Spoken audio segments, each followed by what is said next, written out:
Gujarati class, Hiral passed a cheat to Hitanshi. ગુજરાતીના વર્ગ દરમિયાન એટલે કે ગુજરાતીના પીરિયડ દરમિયાન હિરલ હેતાંશીને એક ચીટ એટલે ચિઠ્ઠી પાસ કરે છે, મોકલે. ગુજરાતીના પીરિયડ દરમિયાન હિરલે હેતાંશીને એક ચિઠ્ઠી મોકલી. She read it and passed it to Sejal. હેતાંશીએ તે ચિઠ્ઠી વાંચી અને સેજલને પાસ કરી. Sejal passed it to Ashika. સેજલે એ ચિઠ્ઠી વાંચી અને એ ચિઠ્ઠીને આશિકાને પાસ કરી. She was about to open the chit. હવે અત્યારે આ ચિઠ્ઠી આશિકાના હાથમાં છે. આશિકા એ ચિઠ્ઠી ખોલીને વાંચવાની તૈયારીમાં જ હતી. But the teacher took it. પરંતુ શિક્ષક તે જોઈ ગયા અને તેણે એ ચિઠ્ઠી એની પાસેથી લઈ લીધી. He threw it into the dustbin. અને એ ચિઠ્ઠી લઈ અને ટીચરે ગુસ્સામાં એ ચિઠ્ઠીને ડસ્ટબિનમાં ફેંકી દીધી. ઇન ધ રિસેસ ટાઈમ, રિસેસના સમય દરમિયાન Ashika found the chit from the dustbin. આશિકાને એટલો ઇંતજાર હતો કે ચિઠ્ઠીમાં શું લખ્યું હતું, મારે વાંચવાનું બાકી રહી ગયું એમ વિચારીને આશિકા રિસેસ દરમિયાન ડસ્ટબિનમાંથી એ ચિઠ્ઠીને શોધી કાઢી. Here is that cheat. અહીંયા નીચે જે શબ્દો લખી રહ્યા છે તે ચિઠ્ઠીના શબ્દો છે. ચિઠ્ઠીમાં લખેલું હતું પાસ ઇટ ઓન, આગળ જવા દો. ચિઠ્ઠીમાં કઈ બાબત નહોતી, ફક્ત મજાક મસ્તી કરવા માટેનું એક જ વાક્ય હતું કે પાસ ઇટ ઓન. જે વાંચે એને પાસ ઇટ ઓન વાંચવાનું અને એને આગળ મોકલવાનું. ચિઠ્ઠીમાં કોઈ વાત નથી, ફક્ત આવી એક મજાક મસ્કરી હતી, રમૂજ હતી. તો આ તો આટલી જ એક વાત હતી. બાકી તમે જે ક્લાસમાં બેસીને વાતો કરો છો તેના જેવી ચિઠ્ઠી હવે એની નીચે આપણને આપેલી છે. કેટલાક મિત્રો ભેગા થઈ અને ચિઠ્ઠી લખી અને વાતો કરે છે, એને આપણે સમજી લઈએ. તમે ક્લાસમાં હોત તો હું આવી એક પ્રવૃત્તિ એક પીરિયડમાં કરાવતી.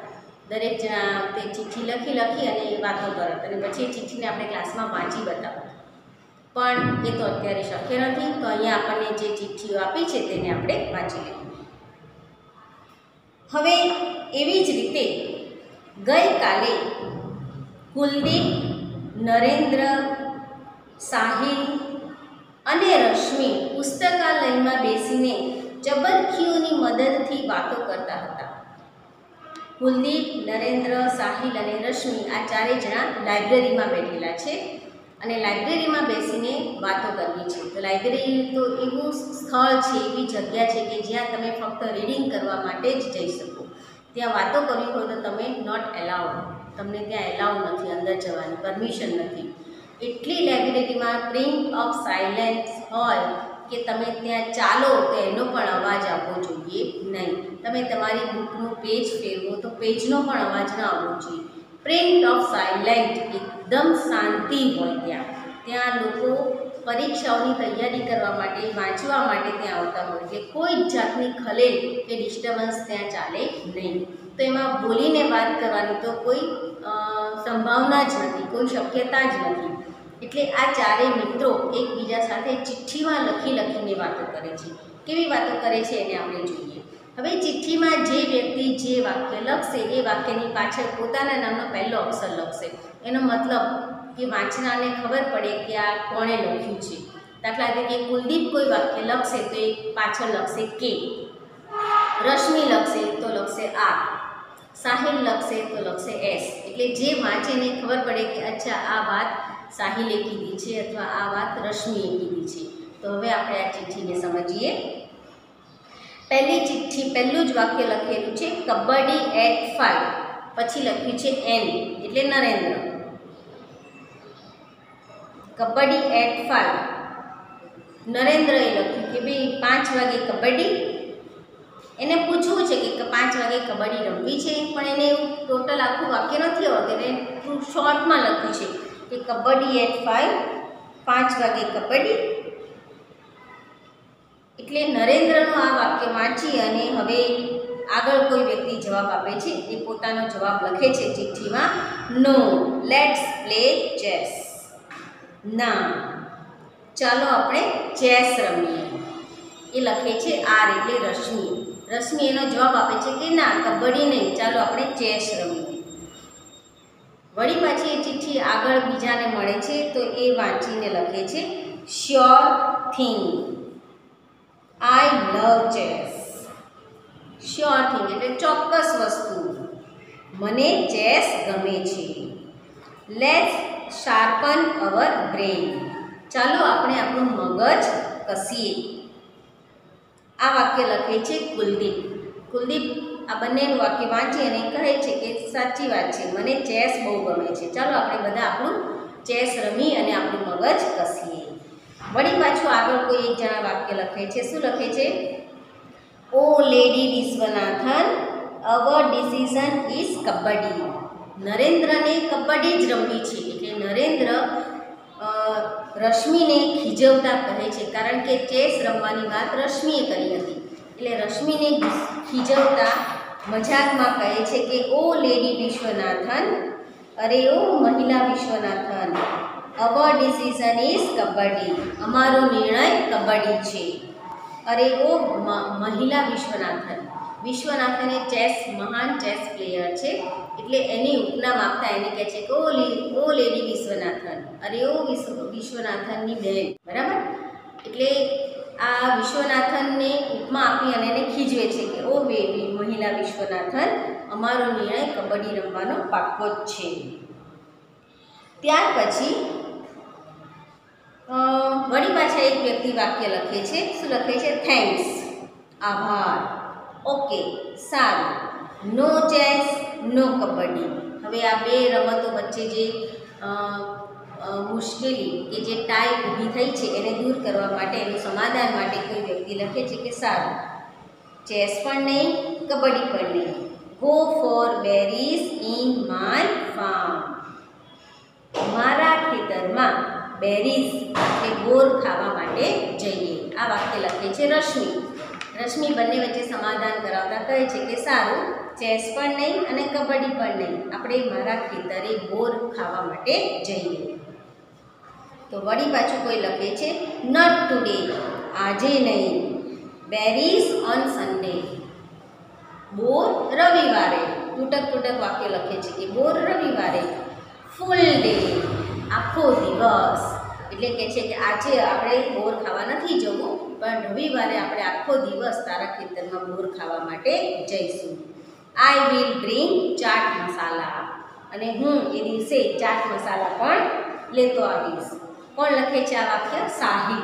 સાહિલ લખે છે કે ભાઈ આજે આપણે બોર ખાવા નથી જવું, આપણે રવિવારે આખો દિવસ તારા ખેતરમાં બોર ખાવા જઈશું. એ દિવસે હું બોરની ઉપર છાંટવાનો ચાટ મસાલો પણ લેતો આવીશ. પાછો નરેન્દ્ર ગુસ્સામાં લખે છે, જો બટ ટુડે મંજીરા. નરેન્દ્ર એકદમ ગુસ્સે થઈ કહે છે કે આ તો રવિવારની વાત થઈ, પણ આજનું શું? હું તો આજની વાત કરું છું કે આજે સાંજે 5 વાગે કબડ્ડી રમવી છે. આ તો રવિવારનું નક્કી થયું. આજનું શું? મંજીરા, આજે મંજીરા વગાડવાના છે.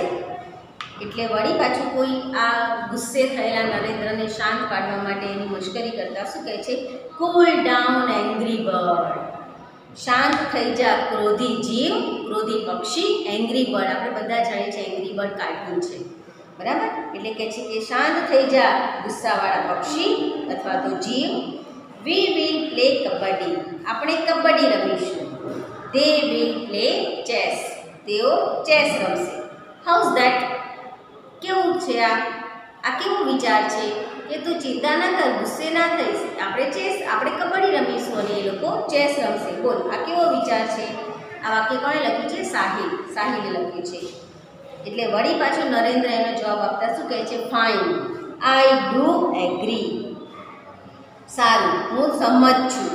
રશ્મિ પ્લીઝ. હવે રશ્મિને મનાવે છે, રશ્મિને ચેસ રમવી છે. એટલે રશ્મિને મનાવે છે કે રશ્મિ મહેરબાની કરીને માની જાય ને, આજે આપણે કબડ્ડી રમી લઈએ.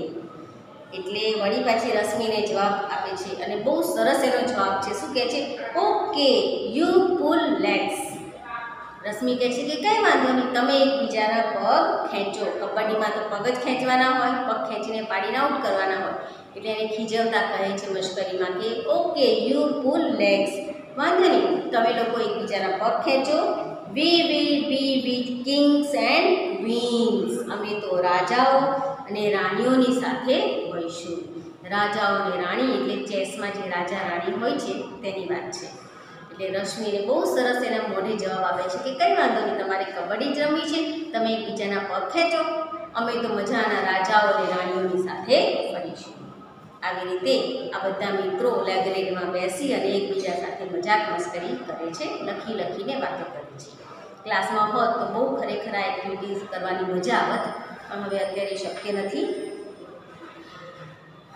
ત્યારબાદ આપણને આ જે આપણે ચિઠ્ઠીઓ વાંચી તેના આધારે નીચે કેટલીક ક્વેશ્ચન આન્સર્સ આપેલા છે, એને આપણે સમજી લઈએ. પહેલો પ્રશ્ન છે, હુ વોન્ટેડ ટુ પ્લે કબડ્ડી? કોણ કબડ્ડી રમવા ઈચ્છતું હતું? સૌથી પહેલાં કબડ્ડીની શરૂઆત રમવાની કોણે વિચારવાની શરૂઆત કરી હતી? તો જવાબ છે નરેન્દ્ર. તો આપણે ત્યાં જવાબ લખીશું, Narendra wanted to play kabaddi. નરેન્દ્રને કબડ્ડી રમવાની ઈચ્છા હતી. ત્યારબાદ બીજો પ્રશ્ન છે, Rashmi wanted to play chess. True or false? રશ્મિ ચેસ રમવા ઈચ્છતી હતી. સાચું છે કે ખોટું? તો આ વાક્ય સાચું છે, માટે આપણે અહીંયા લખીશું ટ્રુ. ત્રીજું વાક્ય છે, ખાલી જગ્યા એન્ડ ખાલી જગ્યા વિલ પ્લે ચેસ. ખાલી જગ્યા અને ખાલી જગ્યા ચેસ રમશે. કોણ કોણ ચેસ રમશે? તો એક તો રશ્મિ રમશે અને સાથે સાથે કુલદીપને પણ રમવાની ઈચ્છા છે, એટલે કુલદીપ. તો આપણે ખાલી જગ્યામાં લખીશું રશ્મિ એન્ડ કુલદીપ. આવી રીતે આપણી એક્ટિવિટી 1 પૂરી થઈ. અહીંયા તમારે ફક્ત આ 3 પ્રશ્નોના જવાબ જ નોટમાં લખવાના છે. ત્યારબાદ એક્ટિવિટી 2, એમાં એક આપણને સરસ મજાનો પેરેગ્રાફ આપેલો છે. એ પેરેગ્રાફને આપણે સમજી લઈએ. ત્યારબાદ એની નીચે આપણને એના કેટલાક જોડકા આપેલા છે, એને આપણે જોડવાના છે. સૌથી પહેલાં આ જે પેરેગ્રાફ છે તેને આપણે ચિત્રો સાથે સમજીએ તો તમને પણ મજા આવશે. બધું મજા આવે એવો વિડીયો છે, પણ તમે એને ધ્યાનથી મજા લેતા સમજજો ખરા, કારણ કે સ્કૂલે આવશો ત્યારે આ બધું તમારી પરીક્ષામાં લખવાનું થશે. બરાબર? તો જુઓ એક્ટિવિટી 2, યસ્ટરડે વોઝ સન્ડે. ગઈકાલે રવિવાર હતો. શિવાની વેન્ટ ઓન આ picnic with her family. Shivani તેના કુટુંબની સાથે ઉજાણીએ ગઈ. Her friend Neetu also vent with them. તેની બહેનપણી નીતુ પણ તેઓની સાથે ગઈ. દે વેન્ટ ટુ આ picnic place near the lake. તેઓ સરોવર પાસે, લેક એટલે સરોવર, તેઓ સરોવર પાસેના ઉજાણીના પિકનિકના સ્થળે ગયા. The children set near the lake. બાળકો સરોવર પાસે એટલે કે સરોવરના કિનારે બેઠા.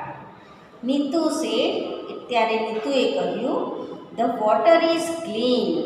પાણી સ્વચ્છ છે. Let's keep hour legs in it. ચાલો આપણે આપણા પગ તેમાં રાખીએ. એમ કરી અને બંને બાળકો એના પગ પાણીમાં રાખે છે. પછી પાછી નીતુ બોલે છે, આહા હાઉ કોલ્ડ ઇટ ઇઝ. ઓહો કેટલું ઠંડુ પાણી છે. મધર સેડ, એ જ વખતે મમ્મીએ પાછળથી બૂમ પાડીને કહ્યું, લુક હિયર ચિલ્ડ્રન. બાળકો અહીં જુઓ. Be careful. કાળજી રાખજો, ધ્યાન રાખજો. બાળકો પગ પાણીમાં રાખી અને કિનારા પર બેઠા છે તે મમ્મી સલાહ આપે છે કે બાળકો ધ્યાન રાખજો કે તમે એમાં લપસી ના જાઓ તો પડી જવાશે, એટલે ધ્યાન રાખીને બેસજો. બંને બાળકો કહે છે ઓકે સેડ ધ ચિલ્ડ્રન. બંને બાળકોએ જવાબ આપ્યો સારું. It was about noon. બપોરનો સમય હતો. Mother said, mother said with joy. મમ્મીએ ખુશીથી કહ્યું યસ, હા. They sat under a banyan tree. તેઓ વડના ઝાડ નીચે બેઠા. It was about 3 o'clock in the afternoon. બપોરના લગભગ 3 વાગ્યા હતા. ફાધર સેડ, પપ્પાએ કહ્યું, કમ ચિલ્ડ્રન, ચાલો બાળકો, let's go for a boat ride. આપણે બોટ રાઇડ એટલે હોડીમાં સવારી કરવા જઈએ, નૌકા વિહાર માટે જઈએ. They all went for a boat ride. એમ કરી અને તેઓ બધા નૌકા વિહાર માટે ગયા. The children sang the song. અને બાળકોએ ગીત ગાયું. Row row row your boat. Row એટલે હંકારો, હંકારો હંકારો હંકારો એટલે કે ચલાવો, ચલાવો ચલાવો ચલાવો તમારી હોડી. Gently down the stream. Gently એટલે ધીમે ધીમે. સ્ટ્રીમ એટલે ઝરણું, ઝરણામાં ધીમે ધીમે. મેરીલી મેરીલી મેરીલી. મેરીલી એટલે આનંદપૂર્વક, આનંદપૂર્વક આનંદપૂર્વક આનંદપૂર્વક. Life is a happy dream. જીવન એક સુંદર સ્વપ્ન છે. આ એમના ગીતના શબ્દો છે જે બાળકોએ હોડીમાં બેસી અને ખુશ થઈ અને ગાયું છે. In the evening they return home. અને સાંજે તેઓ ઘરે પાછા ફર્યા. તો આ જે આપણે આખી પિકનિકની ઘટના વાંચી એના આધારે હવે આપણે નીચે એ વિભાગ અને બી વિભાગ એમ જોડકા જોડવાના છે. તો જુઓ, એ વિભાગમાં જે વાક્યો આપેલા છે એ લેટ્સથી શરૂ કરેલા છે, એટલે એમાં એક્શન બતાવે છે. એ કહ્યા પછી કઈ એક્શન અમલમાં આવે છે તે બી વિભાગમાં છે, તો આપણે એને જોઈન્ટ કરવાના છે. તો પહેલું વાક્ય જુઓ, let's keep hour legs in water.